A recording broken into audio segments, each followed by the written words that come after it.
Yo, what is going on, guys? Welcome back to my channel. It is Hart TFS. If you're new to the channel, my name's Hart. I make daily NBA prize pick videos as well as daily NBA slate breakdowns on Draftkings. So a lot of content for you guys to enjoy. Definitely hit that like button, subscribe, turn on the notification bell. Do appreciate all the support. Make sure to follow me on Twitter as well, putting out my core plays from the videos, as well as extra prize pick plays, just talking NBA. Had a great Bobby Portis call yesterday from my breakdown video. Ranted about how he should be starting, or not starting, but at least playing starter minutes over Brook Lopez. And I don't know why they closed with him 2 games ago. They obviously lost. Talked about how, I really like him as a low-owned play for today. Could see him getting back to his normal minutes. And what do you know? He's a great game.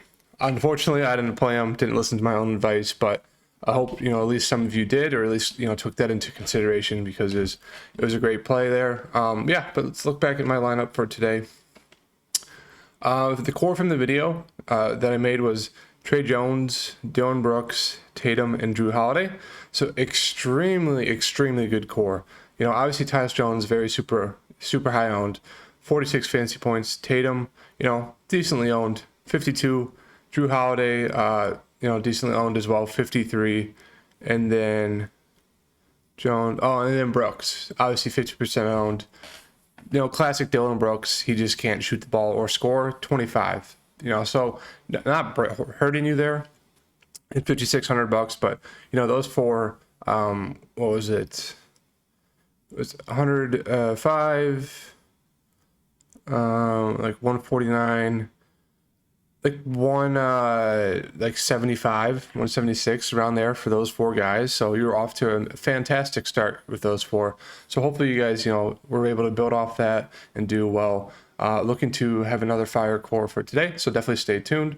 And let's get into it. Obviously, these just 2 game slates, and then it'll be a 1 game slate when these games are over and on to the next round. But Miami, Philadelphia, Phoenix, Dallas. Going to try to make this a quicker video.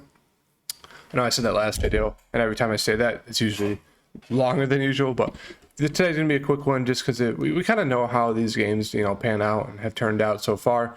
So Miami, Philly, this game's at home. Every team has won at home so far in this series. But we have Jimmy Butler, 9,800. Oops. Sorry about that if that caused a lot of noise. Let's see if it's still working. Plugged in. Yep, we're all good. Once again, do apologize for that. But Jimmy Butler, 9,800. I mean, there's not much else to say besides he's pretty much the heart and soul of this team. If they're going to win this game, it's pretty much due to Jimmy kind of leading the way, kind of with just how Philadelphia has been defending Tyler Hero. He really hasn't stepped up. No one else has really stepped up, and it's pretty much been all Jimmy. So 9,800, the price is definitely up there. I don't mind getting into it just because of how good he's been doing the playoffs for them. But yeah, it just kind of seems it's slightly too pricey for me. But once again, has been doing everything to deserve that price tag. So if you go there, fine with me. Bam. Once again, I don't think you have to go there. He's going to be low owned just because of his price and just kind of his performances against Embiid. Only had 1 decent game, 35 fantasy points. But at his price, it's just still not worth it. Barely hitting that 5 times his salary. So I just don't think you have to do it unless you want to try to get a low on Bam and hope he just has a really good game for some reason. But as long as Embiid's playing, Bam should not do too well. Tyler Hero, I like taking the dart throw on him, 6K. Obviously, hasn't been a great series for him at all. Especially shooting the ball. 4 of 8's not bad, obviously. 50%, 10 points, 4 of 12, 5 of 15, 6 of 10's not bad. 9 of 17 was probably the first game of the series, was his best game. Obviously, Embiid wasn't back for the first 2. Now he's back. Tyler has really kind of struggled. But it's just one of those things. He's the leading shot taker on the Miami side. 6th Man of the Year award for a reason. 6K is a pretty cheap price tag for a guy that was averaging, 25 and 4. So I don't mind getting back to Tyler Hero in the spot. Maybe he finds his stroke today. Maybe the floor opens up for some reason for him. But yeah, otherwise the price looks great for him. It's just he hasn't really been getting there. But I do like him at low ownership to take a shot on him. Victor Oladipo, once again, going to be super popular today. Only played 18 minutes, still got you 24 fantasy points, 5 of 10. Has done really well since kind of being inserted back into decent amount of minutes. And Kyle Lowry is still out, so I do like good Oladipo a good amount today. He kind of started off slow and kind of picked it up. It looked like for a while that he wasn't going to play much at all in the last game. And he still kind of didn't. They kind of limited on minutes, which was a little interesting. But they really need him. He's done well for them. So I do like getting back to Oladipo today at 5,600. The price tag's kind of up a little bit, but he can definitely pay that off. And if you're not going to go to a guy like Jimmy, I really suggest you do take a shot on a guy like Victor Oladipo or Hero. Strus has been doing well, or did well last game, 19 and 10. Obviously, don't expect him to get 10 rebounds again, but did shoot the ball well, 7 and 13. So 5,100, I guess it's not a bad price to get the Strus as, an okay value play for today or okay play. I guess he's kind of out of value at 5,100. But yeah, I don't mind going there if you want to. Classic PJ Tucker, I play him like these past 3 games where he gets like 9, 19, and 9, and then he goes off for 30. 4,700, it's just a little too pricey for me for PJ Tucker, for a guy who's pretty bad most of the games. Gabe Vincent, always talk about him. He did get some blowout run. So, I mean, if that happens again, you can definitely see him getting some more blowout run. But he should see close to 25, 30 minutes in the starting lineup if he's playing well. I know he started off horrendous in that game, last game. I think he only had like 5 points at most, and maybe like a couple, like 2 rebounds and like an assist. He was doing nothing, and then kind of got everything in the extended run. So I don't mind running it back though as a value player with Kyle Lowry out. He usually does good enough. Usually 20 fantasy points at minimum. So good value play today at 4,400. Dedmon has been getting about 12 minutes run. Obviously not doing too much, not hitting his shots. So if he's hit his shots, maybe he could get, close to 15 fantasy points. So if you want to take the dart throw, you could definitely do it with him. I just don't suggest it. Robinson did get some run, but obviously didn't do much at all. And yeah, that really does it for me on the Miami side. Pretty much, if you don't go with Jimmy today, I would definitely suggest taking at least Tyler Hero, Oladipo, and possibly even Gabe Vincent, or definitely just take Gabe Vincent and Tyler Hero, kind of whoever fits your build. Philadelphia side, Joel Embiid. I've been on in the past 2 games, super low owned, great opportunities to smash, and he just hasn't. He got 15 and like 4 in the first quarter 2 games ago. They gave him the ball like maybe 8 more times the rest of the game. Only scored 9 more points. Super frustrating.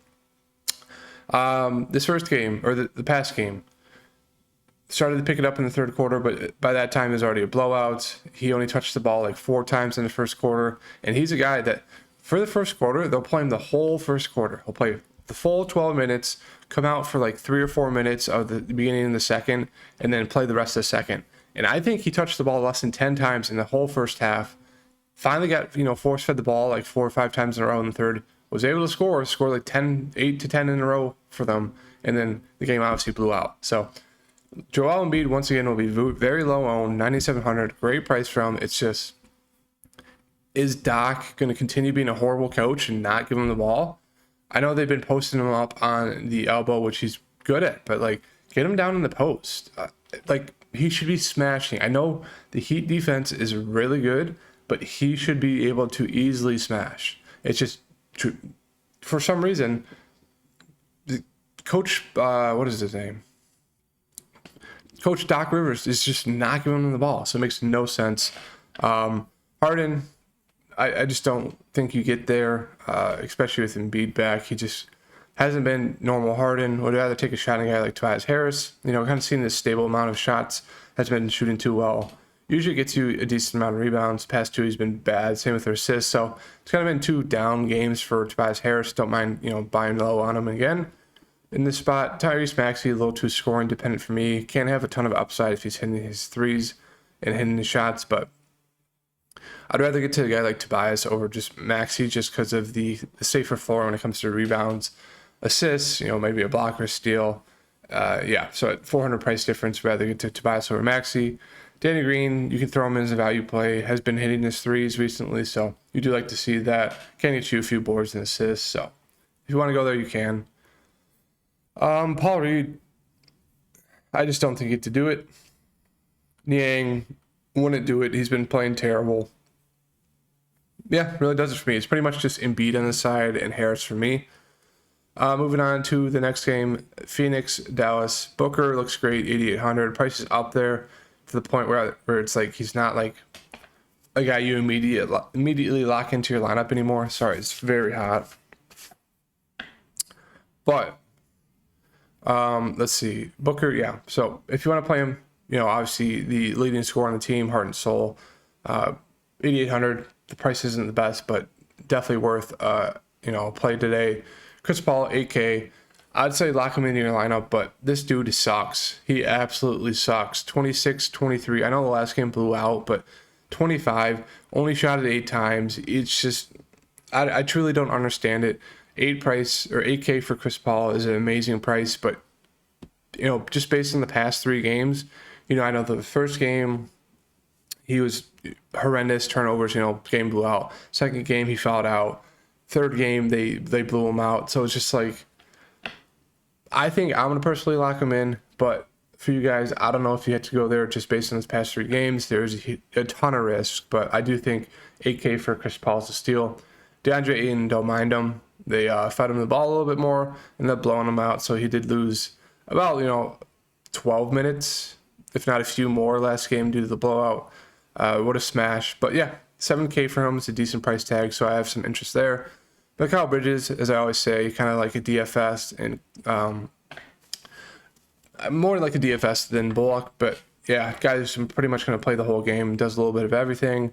Can get you some upside with the amount of steals he gets. So 5,700, don't mind it. Jake Crowder finally came back down to earth, fouled out.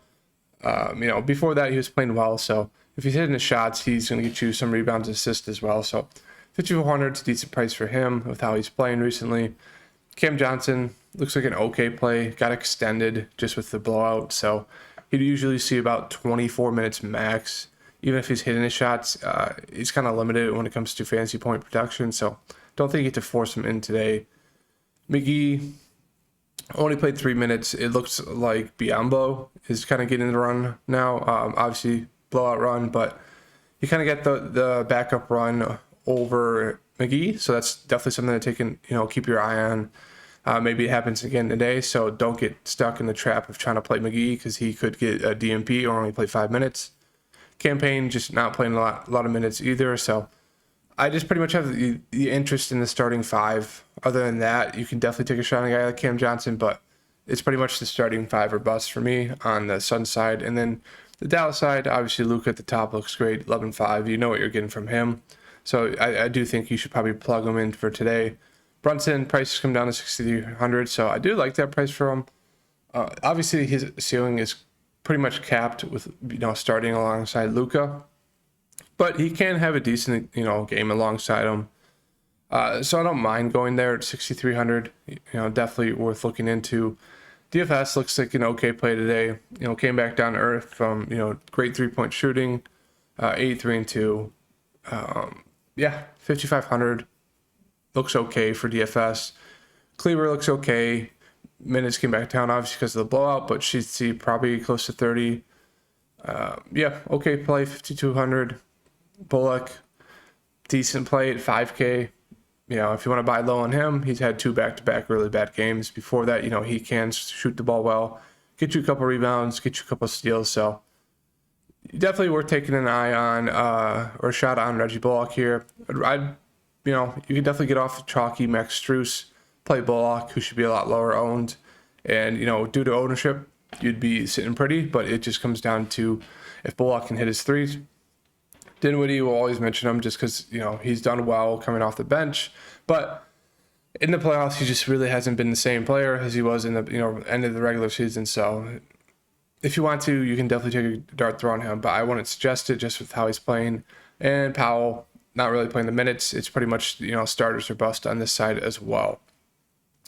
So my core for today is once again, you guys don't have to follow me here, but I think I'm going to have to go back to Chris Paul. 8K is just too cheap for me for him. Really like Victor as well. I think you got to at least get one of these top 4 guys, if not 2. Obviously, you can do more of a mid-range build and get like, let's say like Joel and Booker, and probably get a lot of guys in the 5 and 6Ks, and you'd probably be pretty well today. But it's hard not to play Luka just because even when he gets blown out, he still put up 51 fantasy points. He does have the upside into like 90, even close to 100, depending on how he's playing. So I really like Luka today. You can fit in Joel, leaves you 3,800 left over. Obviously, I wouldn't suggest it just with how the value's been for this slate. For when these 2 teams are playing, or these 4 teams are playing, there's not a lot of value under 4,000, even under like 4,500. So it's really tough to jam in like 2 stars, possibly even 3 stars, because you're left with obviously 3,800 for 4 spots, and it's just like, who are you going to fit in? If you look at this, obviously play down for people, you can pay up a little bit, but Paul Reed, no. Shamit, no. McGee, no. Niang, no. Payne, no. DeAndre Jordan, no. Powell, no. Biyombo, no. So it's just like 9 times out of 10, all of these guys are going to get you 10 fantasy points or less, and that's not going to help you out at all. So I definitely suggest at least playing one of these guys, maybe 2 of them. You can definitely take out Chris Paul. That would open up a lot. Obviously, 4,600. Then you can throw in Gabe Vincent. So I do think these are the 4 guys I'm going to try to build around, which is obviously not super contrarian, but definitely you want to build around guys like Chris Paul, Embiid, Luka, and Victor, and you can throw in Gabe Vincent as well. So that's the route I'm kind of looking to go. Also looking to try to get Tyler Hero on there somewhere. So this is kind of the route I'm looking to go. So definitely leave a like, comment, subscribe. Do appreciate the support. Of course, I've been doing well, so let's keep these rolling. I'll see you guys later today for an NBA Prize Pick video. Peace.